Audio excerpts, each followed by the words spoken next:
नमस्कार दोस्तों, मैं अंकुर उपाध्याय स्वागत करता हूं आप सभी का आपके अपने YouTube channel share market analysis में।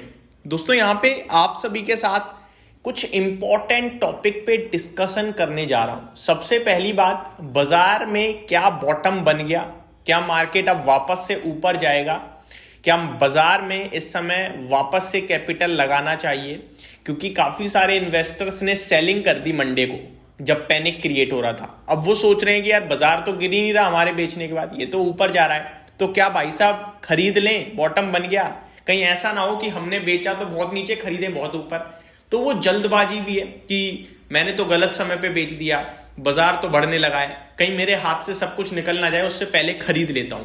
वहीं दूसरी तरफ कैश लेके बैठे हुए हैं बहुत सारे, ना उन्होंने मंडे खरीदा गिरावट में, ना ट्यूसडे कल रिकवरी में, अब आज सोच रहे हैं यार बाजार में क्या बॉटम बन गया। तो अगर आपके दिमाग में भी ऐसा सवाल आ रहा है तो मैं आप सभी के लिए कुछ इंपॉर्टेंट चीजें बताना चाहूंगा। पहले तो अपनी रिपीट टेलीकास्ट में एक लाइन बोलूंगा कि मार्केट में आप टाइमिंग नहीं कर सकते हो। ये अगर आप अपने आप को सिखा चुके हो तो आपके लिए आगे बहुत बार काम आएगा, क्योंकि बाजार फिर गिरेगा, फिर कॉन्फिडेंस लूज होगा और फिर आपका दिमाग कहेगा कि अभी बेच देता हूं, गिरावट में खरीद लूंगा, जो कर पाना बहुत मुश्किल है। ठीक है जी, तो टाइमिंग नहीं कर सकते हो। मार्केट में अगर टाइम दे सकते हो तभी आना। अब आता हूं दूसरे सवाल पे कि भाई साहब मेरे पास तो कैश पड़ा है, चाहे वो फ्रेश कैपिटल है या फिर मंडे को बेचकर कैश जनरेट हुआ है, कैसे भी पर कैश पड़ा है और मेरे को बाजार में लगाना है, क्या लगा दूं, क्या बाजार घूमने जा रहा है। तो देखो, मार्केट में रिकवरी के या तेजी के तो कोई बड़े संकेत अभी तक आए नहीं है, पहली बात। लेकिन अगर आपको मार्केट्स में पैसा लगाना है तो भाई साहब बहुत सारे स्टॉक्स 30-40% करेक्ट हो गए हैं। बहुत बड़ी संख्या है ऐसी जिनमें इतनी बड़ी करेक्शन हुई है। मत देखो निफ्टी, मत देखो स्मॉल कैप और मिड कैप, ये तो 10-12% ही करेक्ट हुए हैं, लेकिन स्टॉक्स 30-40% करेक्ट हो गए हैं। उन स्टॉक्स में डेफिनेटली 20% फर्दर और गिरावट हो जाए तो कोई बड़ी बात नहीं है मार्केट्स की गिरावट के साथ। लेकिन जैसा कि मैंने शुरुआत में कहा, आप टाइमिंग नहीं कर सकते हो, तो आपको क्या करना है, उस पैसे को टुकड़ों में बांटना है। 3 से 5 टुकड़े करो, यानी कि 100 रुपए हैं, 20-20 के 5 टुकड़े कर सकते हो, या 30-30 के 3 और 1 10 का, इस तरीके से कि गिरेगा 3% मैं लूंगा, और उसके बाद मेरे को कुछ मतलब नहीं है बाजार कितना गिर रहा है कितना बढ़ रहा है, मेरा डिसिप्लिन है, बस मैं लूंगा। उसके लिए आप खरीदारी करो शुरू।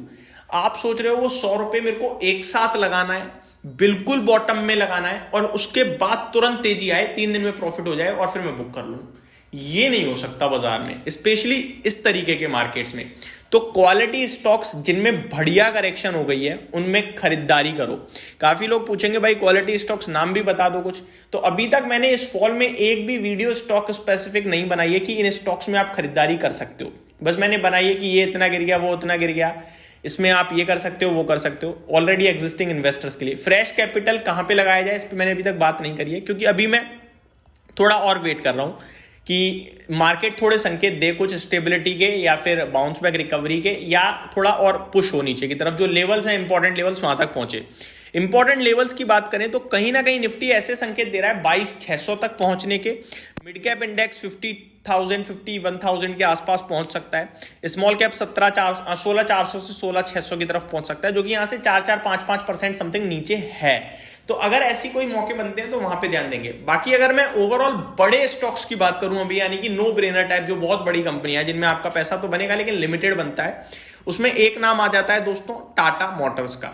देखो इलेक्ट्रिक व्हीकल्स को लीड कर रहा है और ये अभी चलेगा आपके लिए, ठीक है जी, कोई दिक्कत नहीं है, गिरावट हो रही है बट स्टॉक खराब नहीं है और इस भाव पे तो बिल्कुल खराब नहीं है।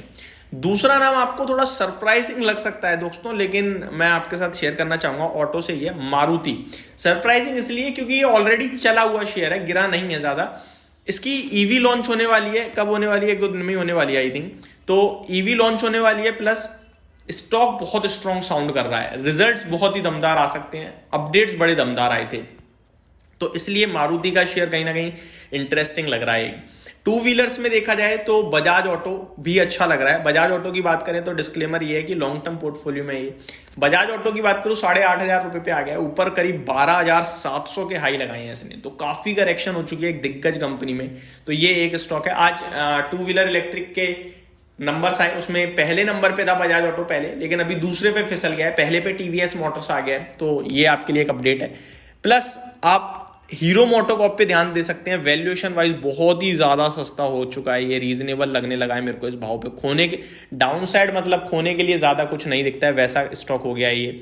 तो ये ऑटो आपके लिए मैंने ऑटो सेक्टर से कुछ स्टॉक्स डिस्कस करे जहां पे आप नो ब्रेनर टाइप देख सकते हैं। मेटल्स पे भी ध्यान दे सकते हैं दोस्तों, मेटल क्षेत्र भी बहुत ज़्यादा पिट गया है। एनर्जी में ओएनजीसी मेरे को लगता है कि बहुत अच्छा कर सकता है, क्योंकि अब कहीं ना कहीं क्रूड के दाम बढ़ रहे हैं और बीता साल बहुत खराब रहा है एनर्जी स्पेस के लिए। रिलायंस बहुत अच्छा हो सकता है यहाँ से।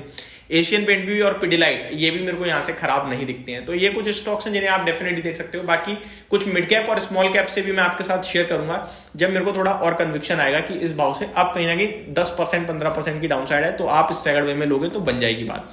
तो ये मैं आपसे कहना चाहता था इस समय। उम्मीद करता हूँ डिटेल्स आपको पसंद आई होंगी। Thank you so much for watching this video. Have a great day guys.